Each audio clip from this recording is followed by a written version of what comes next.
தற்போது சென்னை பெரம்பலூரில் மாஞ்சா தடவப்பட்ட நூல் அறுத்ததில் 5 வயது சிறுவன் உயிரிழந்தார். இது குறித்த கூடுதல் தகவல்களை நமது செய்தியாளர் சுப்பிரமணியனிடம் கேட்கலாம்.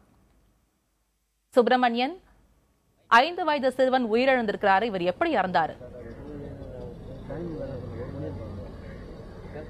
பெரம்பூர் சேமாத்தம்மன் கோவில் தெருவை சேர்ந்தவர் ராஜி. இவர் தனியார் மெக்கானிக் நிறுவனத்தில் வேலை பார்த்து வருகிறார். இன்று மதியம் தனது மனைவி நிரோஷா மற்றும் தனது மகன் அஜய் 2 பேரையும் இருசக்கர வாகனத்தில் அழைத்துக் கொண்டு பெரம்பூர் மேம்பாலத்தில் அவர் சென்று கொண்டிருந்தார். அப்போது மாஞ்சா நூல் ஒன்று பறந்து வந்திருக்கிறது. உடனடியாக சுதாரித்துக் கொண்ட ராஜி குனிந்திருக்கிறார். அந்த மாஞ்சா நூல் அந்த 5 வயது சிறுவன் கழுத்தில் சிக்கியிருக்கிறது. உடனடியாக வண்டியில் இருந்து அவர் இறக்கி அந்த நூலை எடுக்க முயற்சி செய்திருக்கிறார். ஆனால் கழுத்து முழுவதுமாக இறுகியிருக்கிறது. உடனடியாக அப்பகுதி மக்கள் உதவியுடன் அவர்கள் கீழ்ப்பாக்கம் அரசு மருத்துவமனைக்கு அந்த சிறுவனை அழைத்து வந்திருக்கிறார்கள்.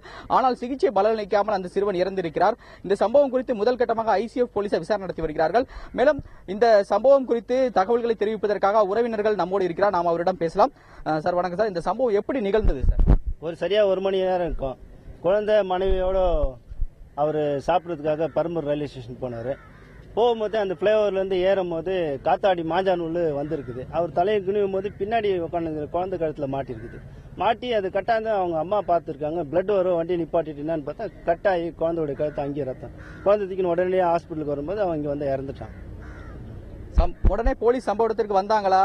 சிகிச்சை அளிக்க மருத்துவமனை கூட்டு போனாங்களா? வரல, நாங்களும் தான் எடுத்து வந்தோம். போலீஸ்கார யாரும் வரல. குழந்தை தூக்கின்னு பப்ளிக் தான் வந்தது. வந்து இங்க பார்த்து இது மாதிரி குழந்தை இறந்துட்டான். அதனால அவர் தந்தைக்கு ஏதாவது காயம் ஏற்பட்டிருக்கா? ஒன்றும் காயம் ஏற்படல. 2 பேருக்கு இல்லை, குழந்தைக்கு மட்டும் அந்த பிளட் எல்லாம் மேல விழுந்து ஒரே இதா இருக்குது. குழந்தைக்கு மட்டும் இதாயிட்டு அவன் இறந்துட்டான். அந்த பகுதியில் இதே மாதிரி மாஞ்சா நூல் அடிக்கடி சம்பவங்கள் நிகழதா சார்? இந்த சம்பவம் பெரம்பூர் பகுதியை சேர்ந்தவருக்கு அந்த மாஞ்சா நூல் பறக்க விட்டுனே இருக்காங்க சார். இது வந்து தடுப்பட்டோம் சார். ஸ்லிம் ஏரியா அதெல்லாம் ஃபுல்லா வந்து காத்தாடி நூல் பறக்குது. அதை வந்து கட்டுப்படுத்தணும் சார். எங்க இதுல பெரம்பூர் பகுதியில் போலீஸ் வந்து இதை கண்காணிக்கிறாங்களா இல்ல கண்காணிக்க மாட்டுக்கிறாங்களா? என்ன பண்ணணும்? கண்காணிக்கிறது இல்ல சார். அதெல்லாம் போலீஸ் தான் கண்காணிக்கல. இன்னைக்கு ஒரு நாள் ரவுண்ட்ஸ்ல வந்து பாத்துட்டு போறாங்க தவிர அதை வந்து ஒரு ஃபுல்லா வந்து ட்ரீட்மெண்ட் எடுக்கிறது இல்ல. அந்த இடத்துல தீவிரமா பண்ணி கரெக்டா எடுக்கணும் சார். அதை பெரம்பூர் பகுதியை சேர்ந்த மக்களுக்கு சார், போலீஸ்காரங்க வந்து இந்த போல சம்பவங்களை வந்து தடுக்கிறதுக்கு என்ன பண்ணணும்? அதான் அவங்க தடுத்திருக்கணும்.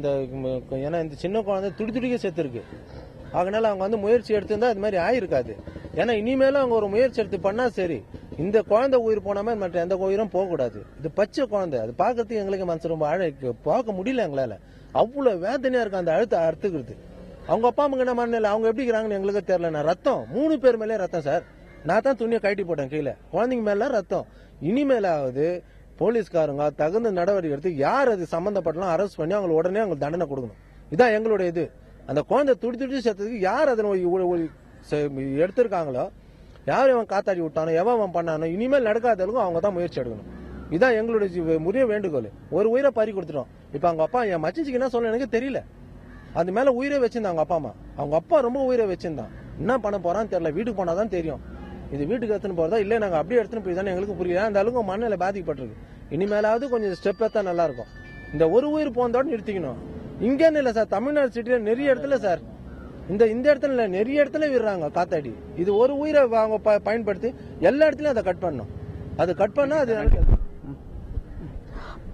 மும்தாஜ், இப்பகுதி மக்கள் தெரிவித்த கருத்துக்களை நீங்கள் கேட்டிருப்பீர்கள். அதாவது மாஞ்சா நூல் விடுபவர்கள் மீது கடும் நடவடிக்கை எடுக்க வேண்டும் என்ற கோரிக்கை அவர்கள் முன்வைத்திருக்கிறார்கள். அதே போல சம்பவம் நிகழ்ந்தவுடன் உடனடியாக போலீசாருக்கு தகவல் தெரிவிக்கப்படவில்லை. அப்பகுதி மக்கள் தான் அந்த சிறுவனை சிகிச்சைக்காக கீழ்ப்பாக்கம் அரசு மருத்துவமனைக்கு அழைத்து வந்திருக்கிறார்கள். ஆனால் சிகிச்சை பலனளிக்காமல் அந்த சிறுவன் இறந்திருக்கிறார்.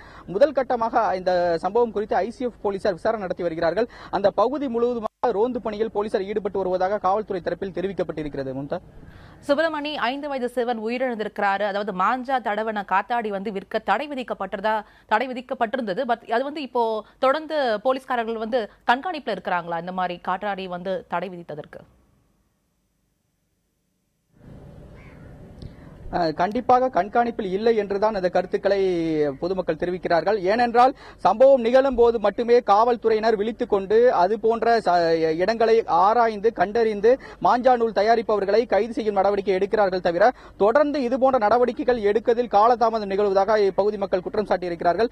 மேலும் தொடர்ந்து இதுபோன்ற மாஞ்சா நூல் தயாரித்து மாஞ்சா நூல் விடுபவர்களை உடனடியாக கைது செய்து முழுமையாக இதனை தடை செய்ய வேண்டும் என்ற ஒரு கோரிக்கையும் அப்பகுதி மக்கள் வைத்திருக்கிறார்கள். மும்தாஜ், உங்கள் கூடுதல் தகவல்களுக்கு நன்றி சுப்பிரமணியன்.